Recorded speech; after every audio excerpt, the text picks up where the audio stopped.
bagong awitin. Magsiawit kayo sa Panginoon, buong sandaigdigan.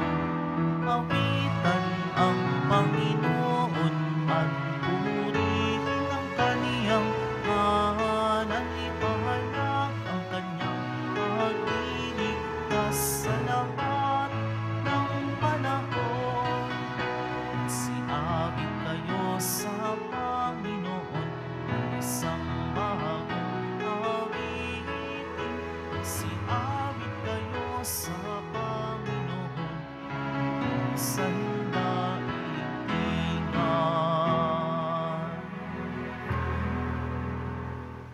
Mga kapatid, simulan natin ang ating pagdiriwang sa ngalan ng Ama, ng Anak at ng Espiritu Santo. Amen. Ang pagpapala ng ating Panginoong Hesukristo, ang pag-ibig ng Diyos Ama, at ang pakikipagkaisa ng Espiritu Santo, naway sumainyong lahat. At sumaiyo rin. Sa mga naririto po, gayon din na mga sumusubaybay sa atin sa pamamagitan ng Facebook, YouTube, Twitter at TV Maria, magandang umaga po sa inyong lahat. At sa mga kapatid nating nasa ibang panig ng daigdig, isang mapagpalang araw po. Ginugunita natin ngayong araw si Santa Rosa de Lima, isang batang babae, tinawag ng Diyos sa isang buhay na puno ng biyaya.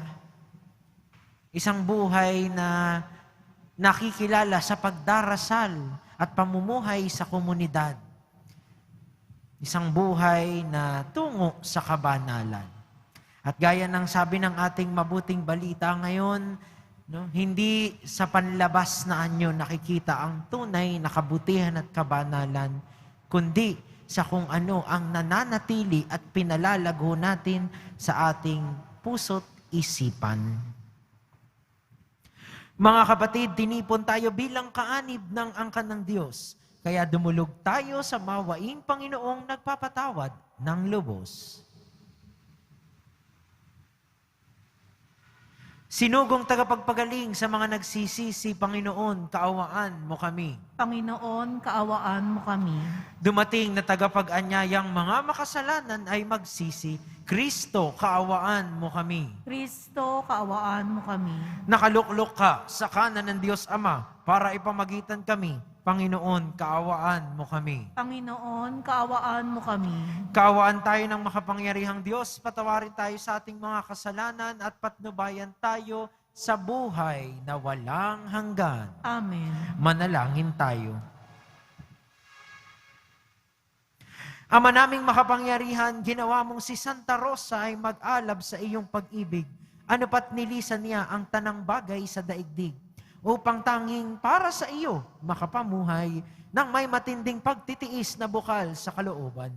Bilang tugon sa kanyang pagdalangin, kami nawang tumatahak sa iyong landasin, ay makalasap ng tamis ng pag-ibig sa iyong piling. Sa pamamagitan ni Hesukristo, kasama ng Espiritu Santo, magpasawalang hanggan. Amen. Magsiupo ang lahat. Pagbasa mula sa ikalawang sulat ni Apostol San Pablo sa mga taga-Tesalonika. Tungkol naman sa pagparito ng ating Panginoong Hesukristo at sa pagtitipon niya sa atin, ipinamamanhik namin sa inyo, mga kapatid, na huwag kayong magugulat agad o mababahala sa balitang dumating na ang araw ng Panginoon. Huwag kayong maniniwala kahit sabihin nilang ito'y hula o pahayag o kaya'y sulat na galing sa amin. Sa anumang paraan, huwag kayong padadaya kanino man. Tinawag kayo ng Diyos sa pamamagitan ng mabuting balitang ipinahayag namin sa inyo upang makasama sa kaluwalhatian ng ating Panginoong Hesukristo. Kaya nga, mga kapatid, manatili kayong matatag sa katotohanang itinuro namin sa inyo maging sa salita o sa sulat. Aliwinawa kayo ng Panginoong Hesukristo at ng ating Diyos at Ama na umibig sa atin at sa kanyang habag ay nagbigay sa atin ng walang pagbabagong lakas ng loob at matibay na pag-asa. Bigyan nawa kayo ng matatag na kalooban upang inyong maipahayag at maisagawa ang lahat ng mabuti. Ang salita ng Diyos. Salamat sa Diyos. Panginooy paririto upang hatulan niya tayo. Panginooy paririto upang hatulan niya tayo. Panginooy siyang hari, sa daigdig ay sabihin, sanlibutay matatag na kahit ito ay ugain. Sa paghatol sa nilikha, lahat ay pantay sa paningin. Panginooy paririto upang hatulan niya tayo. Lupa't langit ay magsaya, umugong ang kalaliman. Lahat kayo na nilikhang nasa tubig ay magdiwang. Ang bukirin at ang lahat ng naroon ay sumigaw. Panginooy paririto upang hatulan niya tayo. Pati mga punong kahoy, sa galak ay mag-awitan. Ang puon ay pupurihin, pagkat siya ay daratal. Paririto sa daigdig, upang lahat ay hatulan. Tapat siya kung humatol, at lahat ay pantay-pantay. Panginooy paririto upang hatulan niya tayo. Magsitayo ang lahat.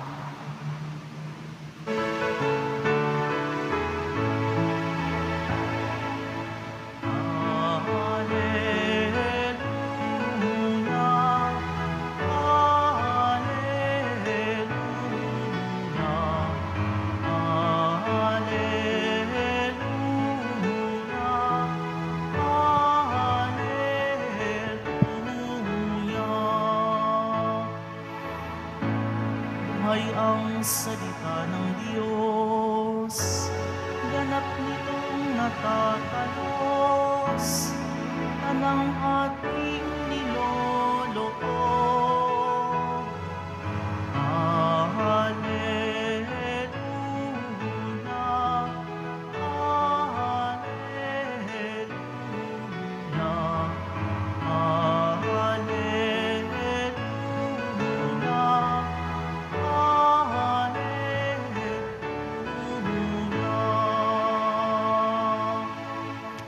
Sumainyo ang Panginoon.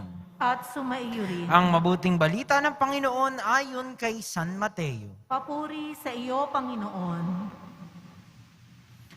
Noong panahong iyon, sinabi ni Jesus, sa aba ninyo, mga eskriba at mga pariseyo, mga mapagpaimbabaw, ibinibigay ninyo ang ikapo ng gulaying walang halaga, ngunit kinaliligtaan ninyong isagawa ang lalong mahahalagang aral sa kautusan, ang katarungan, ang pagkahabag, at ang katapatan.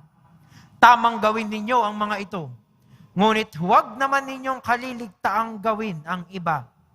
Mga bulag na taga-akay, sinasala ninyo ang niknik sa inyong inumin, ngunit nilulunok ninyo ang kamelyo. Sa aba ninyo, mga eskriba at mga pariseyo, mga mapagpaimbabaw, nililinis ninyo ang labas ng tasa at ng pinggan, ngunit ang loob nito'y puno ng mga nahuthut ninyo dahil sa kasakiman at pagsasamantala. Bulag na pariseyo, linisin mo muna ang mga nasa loob ng tasa at ng pinggan, at magiging malinis din ang labas nito. Mga kapatid, ang mabuting balita ng Panginoon.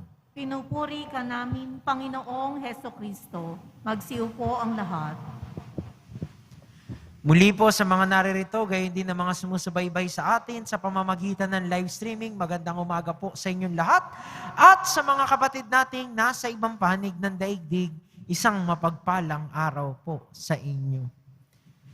Nasa kaibuturan ba ng ating mga sarili ang mabuting gawain at intensyon? Magandang tanong na ating mapagninilayan ngayong araw na ito at ginugunita natin ang buhay ni Santa Rosa de Lima. Isang taga-Peru na sa kanyang murang edad ay nadinig at tumugon sa tawag sa buhay pananampalataya at sa buhay panalangin, higit sa lahat sa buhay pagkakawang gawa. Isang paalala sa atin na kaugnay sa ating mga pagbasa tungkol sa buhay Kristiyano. Kaya nga maganda pong tignan. Paano ba yung buhay natin ngayon? No? Na tunghayan natin sa mabuting balita, ang galit ni Jesus. Kanino? Sa mga eskriba at pariseyo. Hindi dahil sa kagalingan nila sa batas, pero dahil yung kagalingan nila sa batas, yung kanilang mga bagay na ginagawa at mga ritual, ay hindi man lamang nagiging buhay sa kanilang araw-araw na buhay. Na para bang itinuturo sa atin, kung dediretsuhin na natin ang sinasabi ng ating Poong Jesus Nazareno, parang ganito. Para saan pa yung pagsisimba? Bibilangin mo yung ilang araw na ikaw ay nakapagsimba, nakapagdebosyon, nakalakad ng paluhod, tumutungo tuwing Biyernes. Walang silbi yan kung hindi naman ito binabago ang iyong pag-uugali. Kung hindi nito natulungan tayong maging mas mapagmalasakit sa kapwa, marunong tumugon sa pangangailangan ng kapwa, marunong ding maging makatarungan sa ating paghuhusga, marunong bumalanse ng mga desisyon at ng mga salita natin. Walang silbi ang pagsasalita natin, ang napakaraming pagdarasal, kung katumbas naman ito ay iilang salita ng paninira. Walang katumbas ang ating pag-aalay sa simbahan kung pagkalabas mo dito, may nakatoka ka na namang lolokohin, aagawan ng kayamanan, sisiraan ng pagkatao. Sa madaling sabi, mga kapatid, ang hamon ng ating Pong Jesus Nazareno ay itigil na yung pagpapaka-plastic, pagpapakapaimbabaw. Nasa labas lang ang kabanalan, nasa simbahan lang ang pananampalataya. Dahil ang tunay na pananampalatayang lumalago ay nakikita lamang unang-una kapag ang ating mga puso't diwa, kapag yung ating intensyon, kapag yung ating kalooban ay patungo sa mabuti. Kahit alam nating kahit papano masasaktan tayo, kahit papano mahihirapan tayo. Pero yung sa malinaw sa atin, yung intensyon natin, na maging mabuti, maging mapagmahal sa Diyos at sa kapwa.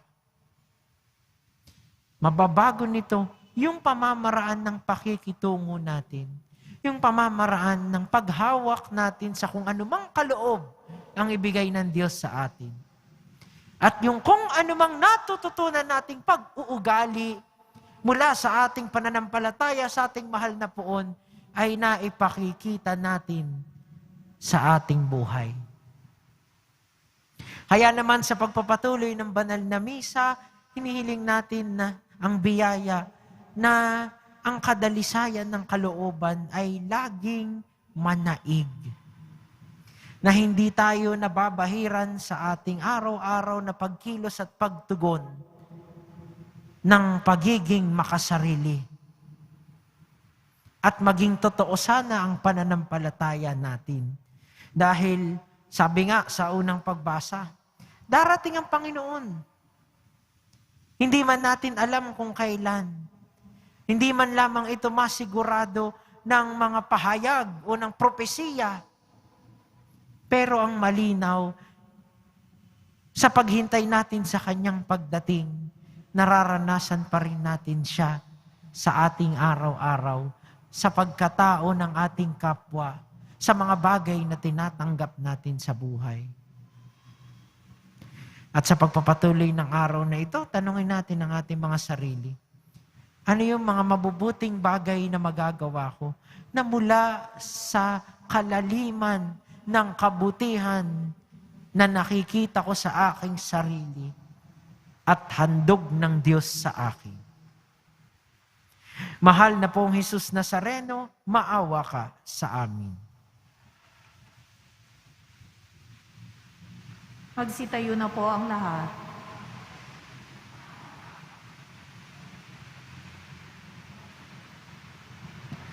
Natitipon bilang bayan ng Diyos, dalhin natin ang ating mga pangangailangan sa Ama at manalig tayo na kaniyang pagbibigyan ang ating mga kahilingan.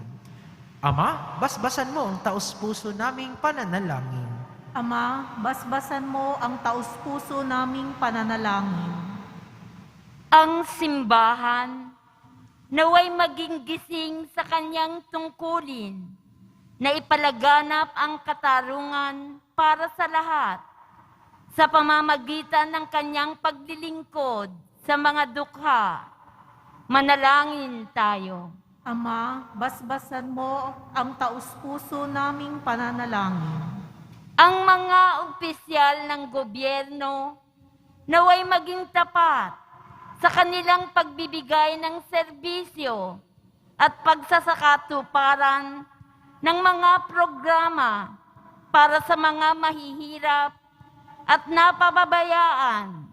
Manalangin tayo. Ama, basbasan mo ang taus-puso naming pananalangin. Ang mga empleyado at mga manggagawa naway maging magalang at magpakatotoo sa isa't isa. Manalangin tayo. Ama, basbasan mo ang taus-puso naming pananalangin. Ang mga may sakit at may kapansanan naway makatagpo ng paglingap at kapanatagan mula sa kanilang mga pamilya at mga kaibigan. Manalangin tayo. Ama, basbasan mo ang taus-puso naming pananalangin. Ang mga lumisan na sa buhay na ito, naway magkaroon ng walang hanggang kaligayahan sa piling ng mga banal sa kalangitan. Manalangin tayo. Ama, basbasan mo ang taus-puso naming pananalangin. Sa katahimikan ng ating puso't diwa, alay natin sa Panginoon ang ating mga panalangin, gayon din ang mga panalangin ng mga taong mahalaga sa atin. Isama po natin sa ating mga dasal ang mga frontliners at health workers na nagsisilbing tanda ng kabutihan ng Diyos, lalong-lalo na sa kanilang paglilingkod sa kapwa ngayong panahon ng pandemya. Manalangin tayo.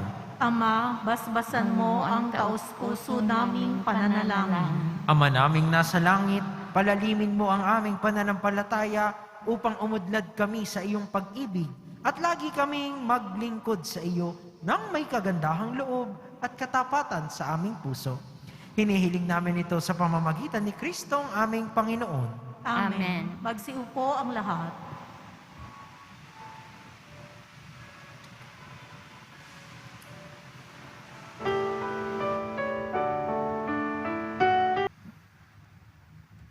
Manalangin kayo mga kapatid upang ang paghahain natin ay kalugdan ng Diyos Amang makapangyarihan. Tanggapin nawa ng Panginoon itong paghahain sa iyong mga kamay, sa kapurihan niya at karangalan sa ating kapakinabangan at sa buong sambayanan niyang banal. Ama naming lumikha, sa pagpapahayag namin sa iyong kadakilaan, ngayong ginugunita namin ang dalagang si Santa Rosa. Ang kalugod-lugod niyang kagitingan sa pamumuhay ay magpagindapat nawang kalugdan mo ang aming mga alay sa pamamagitan ni Hesukristo kasama ng Espiritu Santo magpasawalang hanggan. Amen. Sumainyo ang Panginoon. At sumaiyo rin. Itaas sa Diyos ang inyong puso at diwa. Itinaas na namin sa Panginoon. Pasalamatan natin ang Panginoong ating Diyos. Marapat na siya ay pasalamatan. Ama naming makapangyarihan, tunay ngang marapat na ikaw ay aming pasalamatan. Ngayon ikinagagalak naming may mga banal na tao na nagtalaga ng sarili sa anak mong si Hesukristo upang ipamalas nila ang paghahari mo at maakit ang kapwa na manalig sa iyo. Ngayong sa amin ibinigay ng iyong anak na minamahal ang kabanalang iyong taglay at hangad mong kamtin ng tanan. Ito ang pinanggalingang amin ngayong nililingon. Dito mo rin nais kami makarating at humantong. Kaya kaisa ng mga anghel na nagsisiawit ng papuri sa iyo nang walang humpay sa kalangitan, kami nagbubunyi sa iyong kadakilaan. Santo, Santo, Santo, Panginoong Diyos ng mga hukbo, napupuno ang langit at lupa ng kadakilaan mo, o sana sa kaitaasan. Pinagpala ang naparirito sa ngalan ng Panginoon, o sana sa kaitaasan, magsiluhod ang lahat. Ama naming banal, ikaw ang bukal ng tanang kabanalan. Kaya't sa pamamagitan ng iyong Espiritu, gawin mong banal ang kaloob na ito, upang para sa amin maging katawan at dugo ng aming Panginoong Hesukristo. Bago niya pinagtiis ang kusang loob na maging handog, hinawakan niya ang tinapay, pinasalamatan kaniya, pinaghati-hati niya iyon, iniabot sa kanyang mga alagad at sinabi, tanggapin ninyong lahat ito at kanin. Ito ang aking katawan na ihahandog para sa inyo.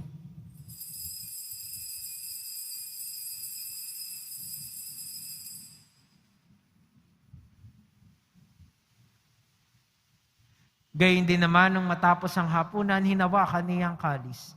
Muli kaniyang pinasalamatan, iniabot niya ang kalis sa kanyang mga alagad at sinabi, tanggapin ninyong lahat ito at inumin. Ito ang kalis ng aking dugo, ng bago at walang hanggang tipan. Ang aking dugo na ibubuhos para sa inyo at para sa lahat, sa ikapagpapatawad ng mga kasalanan. Gawin ninyo ito sa pag-alala sa akin.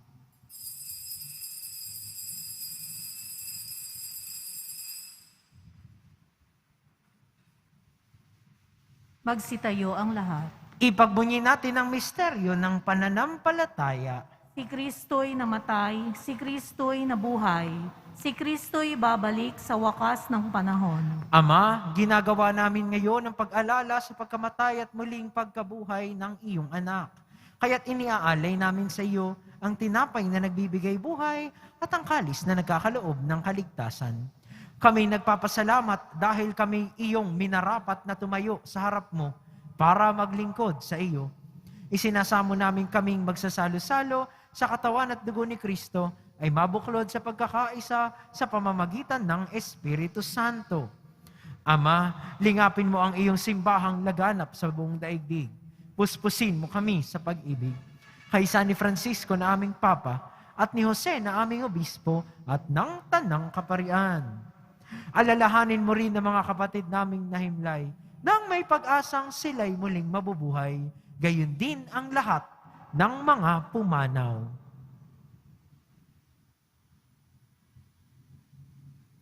Kaawaan mo sila at patuloyin sa iyong kaliwanagan. Kaawaan mo at pagindapatin kaming lahat na makasalo sa iyong buhay na walang bakas. Kaisa ng mahal na Birheng Maria na Ina ng Diyos, ng kabiyak ng puso niyang si San Jose, kaisa ng mga apostol, ni Santa Rosa de Lima, ni San Juan Bautista, at ng lahat ng mga banal na namuhay dito sa daigdig ng kalugod-lugod sa iyo, maipagdiwang nawa namin ang pagpupuri sa ikararangal mo sa pamamagitan ng iyong anak na aming Panginoong Hesukristo. Sa pamamagitan ni Kristo, kasama niya at sa Kanya, ang lahat ng parangal at papuri ay sa iyo, Diyos Amang makapangyarihan, kasama ng Espiritu Santo, magpasawalang hanggan. Amen.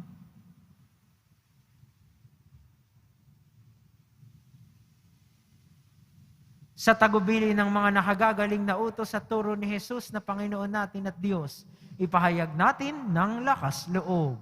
Ama namin, sumasalangit ka, sambahin ang ngalan mo, mapasa amin ang kaharian mo, sundin ang loob mo dito sa lupa para nang sa langit.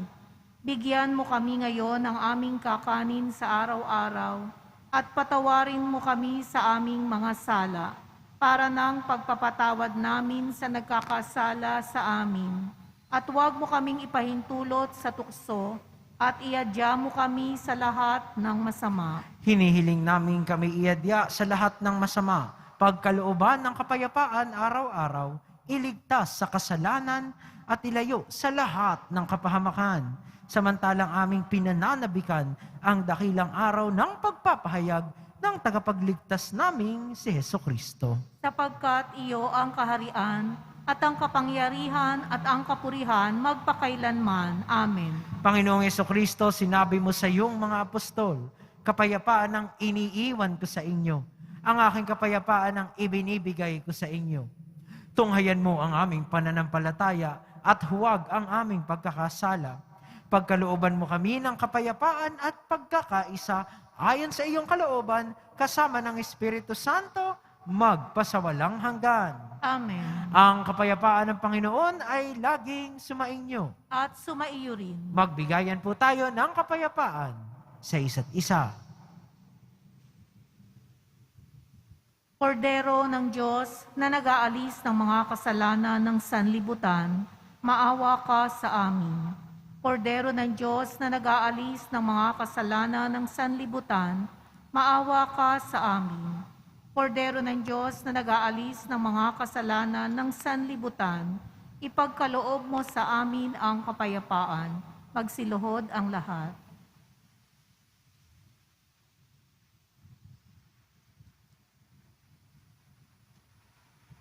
Mga kapatid, ito ang kordero ng Diyos. Ito ang nag-aalis ng kasalanan ng sanlibutan. Mapalad ang mga inaanyayahan sa kanyang piging. Panginoon, hindi ako karapat-dapat na magpatuloy sa iyo, ngunit sa isang salita mo lamang ay gagaling na ako. Katawan ni Kristo. Amen.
Magsitayo na po ang lahat.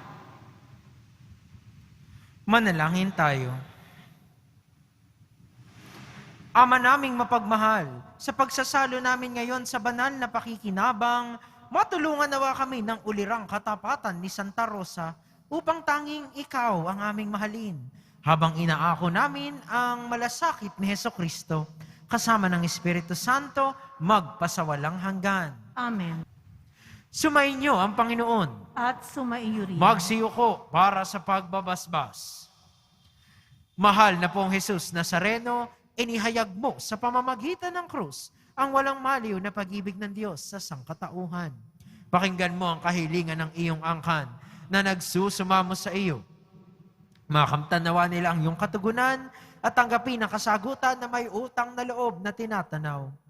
Basbasan din po ninyo ang mga daladala nilang mga imahin at dasalan sa pamamagitan ng bendisyong ito na may maalaala nila ang mga pangako nila noon sa binyag na ikaw ang kanilang iibigin at paglilingkuran bilang Panginoon magpasawalang hanggan. Amen. At pagpalain nawa tayo ng ating makapangyarihan at mapagmahal na Diyos, Ama, Anak, at Espiritu Santo. Amen. Tapos ng misa, humayo kayong dala ang pag-ibig at kapayapaan ng ating Poong Jesus Nazareno. Salamat sa Diyos. Magandang umaga po sa inyong lahat.